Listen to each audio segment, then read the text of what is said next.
നമ്മുടെയൊക്കെ ജീവിതത്തിലെ ഏറ്റവും വലിയ ചലഞ്ച് എന്താണെന്നറിയോ? നെഗറ്റീവ് പറഞ്ഞ് തളർത്തുന്നവർക്കിടയിൽ പോസിറ്റീവായിട്ട് ജീവിച്ച് കാണിക്കുക എന്നുള്ളതാണ്. നമ്മൾ പോസിറ്റീവായിട്ട് ജീവിച്ച് കാണിച്ചു കൊടുക്കുമ്പോൾ അവർക്കതൊരു നെഗറ്റീവാണ് അല്ലേ? പോസിറ്റീവായിട്ട് ഇരിക്കുക. എപ്പോഴും നമ്മളെ പലതരത്തിലും തളർത്തുവാൻ പലരും കാണും.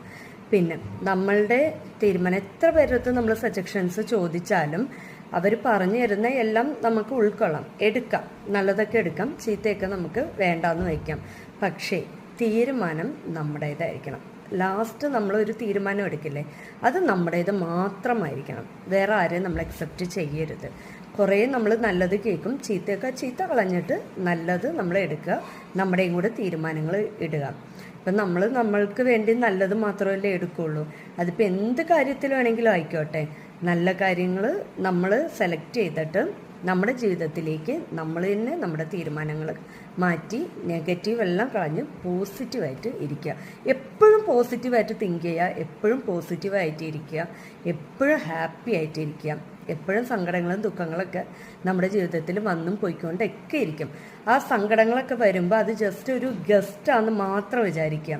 നമ്മൾ ഗസ്റ്റൊക്കെ എങ്ങനെയാണ്, വീട്ടിൽ വന്ന 2 ദിവസം 3 ദിവസം, അതുപോലെ ഹാപ്പിയാണ് എന്നും നമുക്ക് വേണ്ടത്. ആ സങ്കടങ്ങളും ദുഃഖങ്ങളൊക്കെ ജസ്റ്റ് ഒരു ഗസ്റ്റ് മാത്രമാണ്. അതിന് 1-2 ദിവസം നമ്മുടെ മനസ്സിൽ വെച്ചിട്ട് കളയുക. അത് എന്നെ അധികമാണ് എന്നെ ചോദിച്ചിട്ടുണ്ടെങ്കിൽ. പിന്നെ എൻ്റെ ചാനലിൽ സബ്സ്ക്രൈബേഴ്സ് ഭയങ്കര കുറവാണ്. എനിക്ക് എല്ലാവരും സപ്പോർട്ട് ചെയ്യണം. എൻ്റെ വീഡിയോ കണ്ട് ഇഷ്ടപ്പെട്ടിട്ടുണ്ടെങ്കിൽ എല്ലാവരും ഒന്ന് ലൈക്ക് ചെയ്യണം, ഷെയർ ചെയ്യണം, കമൻറ്റ് ചെയ്യണം, സബ്സ്ക്രൈബ് ചെയ്യണം.